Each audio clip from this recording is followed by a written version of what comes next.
अस्सलामुअलैकुम दोस्तों, आप देख रहे हैं यूट्यूब चैनल और मैं हूं अंसर सियाल। दोस्तों आज दो चीज़ों पे बात होगी। एक तो प्यूटन और प्यूटन की कैबिनेट जो है वो एक्शन में आई है और उन्होंने कुछ ऐसे कवानीन पास किए हैं कि जिसके बाद बीबीसी, सीबीसी और सीएनएन जो है उनको रिपोर्टिंग रोकना पड़ रही है। ना सिर्फ रिपोर्टिंग रोकना पड़ रही है, ये भी हो सकता है कि वो रशिया से जो है अब मज़ीद रिपोर्टिंग ना कर सकें और यहाँ से उनको भागना पड़े। और कुछ जो है इस हवाले से एविडेंस भी हैं कि रशिया जो है किस वजह से ये सारा कुछ कर रहा है, वो मैं आपके सामने रखूँगा। इसके अलावा दोस्तों वहाँ की जो ताज़ा सूरत हाल है उस पर बात होगी।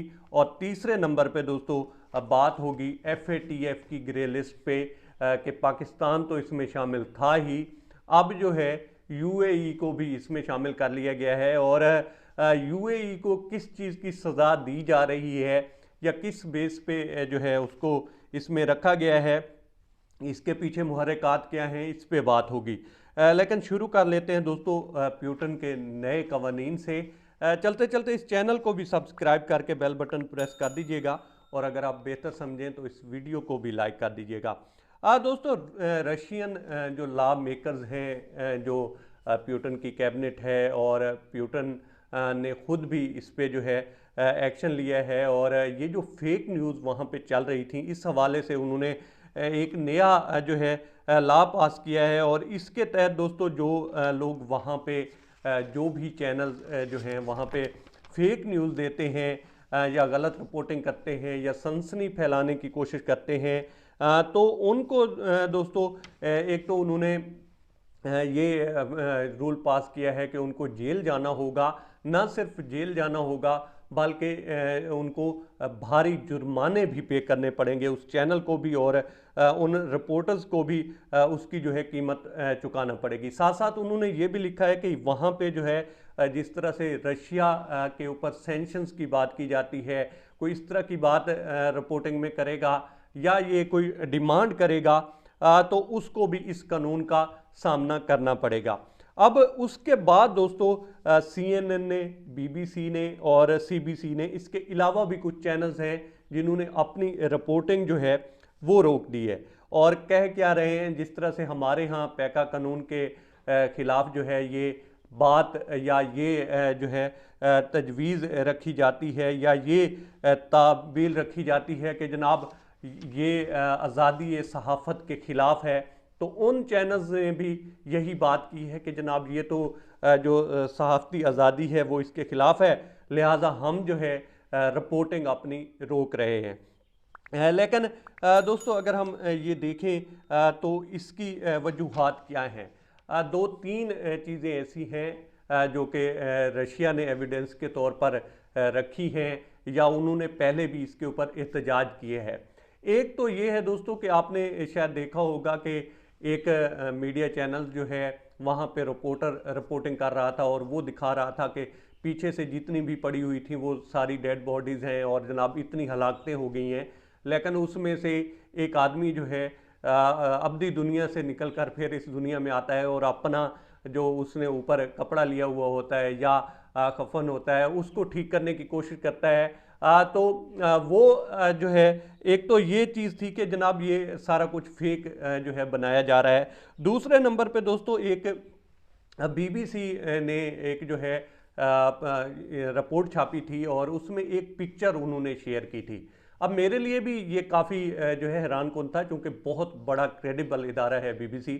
तो उन्होंने जो है दिखाया ये था कि ये खारकिव का जो इलाका है यहाँ पे रशियन ने जो है बमबारी की है, स्ट्राइक की है और ये सिविलियन है और इनको मारा है रशियंस ने।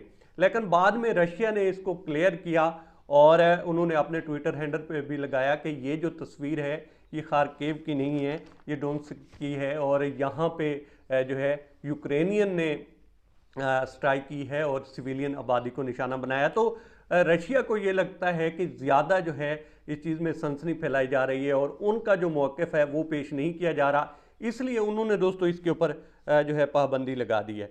अब अगर हम बात करें ताज़ा सूरत हाल की तो आज की ही खबर है कि एक स्ट्राइक की गई है केव में और यहाँ पे जो है 7 के लगभग लोग जो हैं वो मारे गए हैं। अब अगर दूसरी तरफ अगर देखा जाए दोस्तों तो राब्ते भी चल रहे हैं, मैक्रोन से भी राब्ता हुआ है, कहा जा रहा है कि 1 घंटे तक की जो है गुफ्तगू हुई है प्यूटन और मैक्रोन के दरमियान। दूसरे नंबर पे कल जो है MBS से भी टेलीफोनिक बातचीत हुई है, दोनों की, ज़ेलेंस्की की भी और दूसरा जो प्यूटन है उनकी भी। लेकिन जो सऊदी अरेबिया है उसने यही कहा है कि हम जो है अमन की जो भी एफर्ट्स होंगी उनको सपोर्ट करेंगे और इस हिस्से में हम नहीं जाएंगे कि हम किसी भी पार्टी की या किसी भी मुल्क की साइड लें।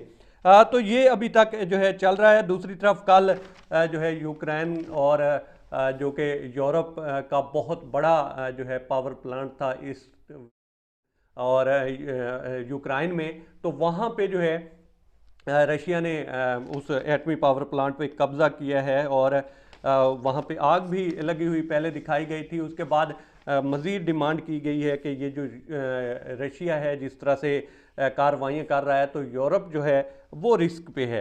अब अगर हम बात करें दोस्तों FATF की, तो यहाँ पे बड़ी अजीबोगरीब सूरत हाल सामने आई है, क्योंकि पाकिस्तान के ऊपर तो पहले ही पाबंदियाँ थी और अब भी पाकिस्तान को पहले की तरह ग्रे लिस्ट में ही रखा गया है, उसको कंटिन्यू किया गया है। लेकिन इस मरतबा हैरान कौन बात यह है कि UAE को भी शामिल किया गया है।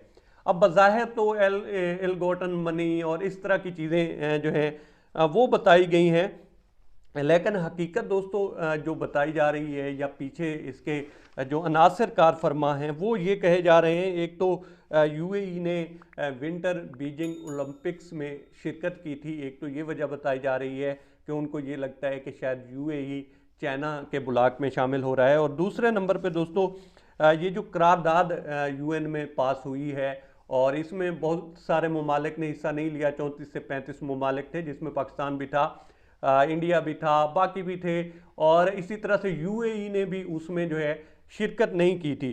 तो दूसरी बड़ी वजह ये बताई जा रही है। और फिर जो तीसरी वजह है, जो कहा जा रहा है कि तीसरा जो है पॉइंट हो सकता है वो ये है कि वहाँ से ये दबाव डाला गया था, यूँ कह लें कि बड़े जो नेटो ममालिक हैं वो तो हुक्म ही देते हैं कि हुक्म दिया गया था कि जनाब आप जो है रशिया के इस सारे जो उसने किया है, कार्रवाई की है, इसको आप कंडेम करें। लेकिन इस पूरे पुरजोर हुक्म के बावजूद भी उन्होंने कंडेम करने से इनकार किया है। तो इस चीज़ की जो है उनको भी सज़ा मिल रही है और उनको भी इसी ब्लॉक में मानते हुए ग्रे लिस्ट में डाल दिया गया है।